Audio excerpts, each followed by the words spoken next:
NST news కి స్వాగతం.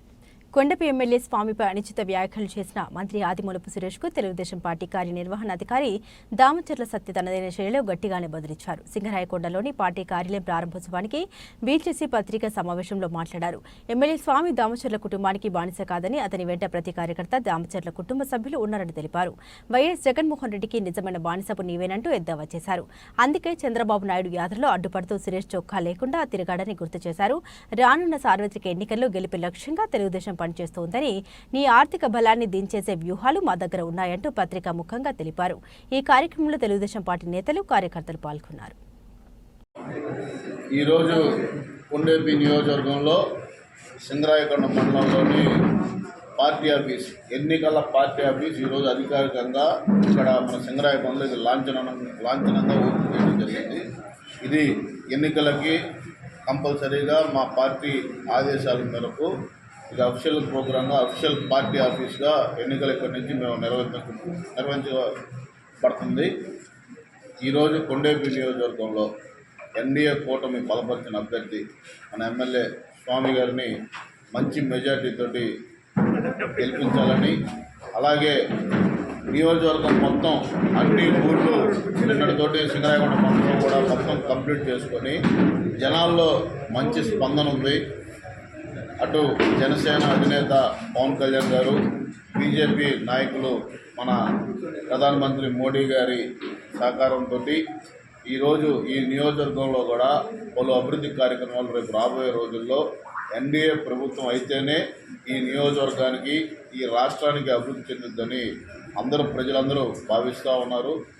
రాబోయే రోజుల్లో ఈ రాష్ట్రం జగన్మోహన్ రెడ్డి గారి పరిపాలన ఈ 5 సంవత్సరాల్లో ఒక్కటంటే ఒక పరిశ్రమ కానీ, ఉద్యోగ అవకాశాలు కానీ, కనీసం యువకులు చాలామంది ఉద్యోగాలు రాక ఇబ్బంది పడుతూ ఉన్నారు. అలాగే నిత్యావసర ధరలు చూసుకుంటే ఏ ఒక్కటి కూడా ఆయన నియంత్రించలేకపోయాడు. కాబట్టి వైకాపా ప్రభుత్వం అన్ని రంగాల్లో విఫలమైందని ప్రజలు ఇంకా 45 రోజుల్లో ఒక మంచి స్పష్టమైన తీర్పు ఇవ్వబోతూ ఉన్నారు. వాళ్ళు మన ఎన్డీఏ కూటమిని, కేంద్రంలో నరేంద్ర మోడీ గారిని, రాష్ట్రంలో నారా చంద్రబాబు నాయుడు గారిని ముఖ్యమంత్రిగా చేయాలని ఒక పట్టుదలతోటి అందరూ కష్టపడుతున్నారు. ఈ ఎన్నికలకి కొండేపి నియోజకవర్గం నుంచి కూడా తెలుగుదేశం పార్టీ, జనసేన, భారతీయ జనతా పార్టీ నాయకులు అందరం కలిసి సమిష్టిగా ఇక్కడ ఎమ్మెల్యే స్వామి గారికి ప్రచారం కూడా జోరుగా చేస్తున్నాం. రేపటి నుంచి కూడా డోర్ టు డోర్ క్యాంపెయిన్ కూడా స్టార్ట్ చేయబోతూ ఉన్నాం. వాళ్ళకి షెడ్యూల్స్ కూడా ఆల్రెడీ రేపు నుంచి ఎల్లుండి నుంచి ఇవ్వబోతూ ఉన్నాం. ప్రతి గ్రామంలో ఆల్రెడీ బూత్ వారీగా, క్లస్టరు, యూనిట్ వారీగా అందరం తిరుగుతున్నాం. రేపు ఇంకా ఉధృతంగా ఇక ప్రచారం కంప్లీట్గా నియోజకవర్గంలో నలువైపుల నుంచి కూడా అన్ని వర్గాల ప్రజలు ఆశీస్సులు ఈ యొక్క నియోజకవర్గంలో మన ఎమ్మెల్యే స్వామి గారికి, ఎంపీ అభ్యర్థిగా మాగుంట శ్రీనివాస్ రెడ్డి గారికి మంచి మెజార్టీతో కూడా గెలిపిస్తారని, వాళ్ళ ఆశీస్సులు ఎప్పుడు ఉంటాయని కూడా తెలియజేస్తూ ఉన్నాం.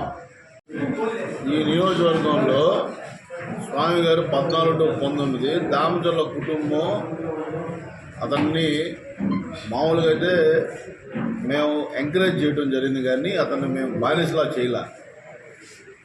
మీరు గమనిస్తే కనుక అతను ఇండిపెండెంట్గా అధికారుల పోస్టింగ్లో కానీ ఎక్కడ మా నియంత్రణ లేకుండా అతను స్వేచ్ఛగా ఈ నియోజకవర్గంలో ఆయన కావాల్సిన పనులు చేస్తే మేము బ్యాకప్ ఉండి ఎంకరేజ్ చేసాం. అంతవరకే కానీ వెనక మా నాయకులు, కార్యకర్తలు అందరూ ఆయన్ని ఒక నాయకుడిగా అతను ఈ 5 yearsలో చేసిన డెవలప్మెంట్ కానీ యాక్టివిటీస్ చేయటం వల్లే మొన్న 1924 కూడా అతన్ని గెలిపించగలిగారు.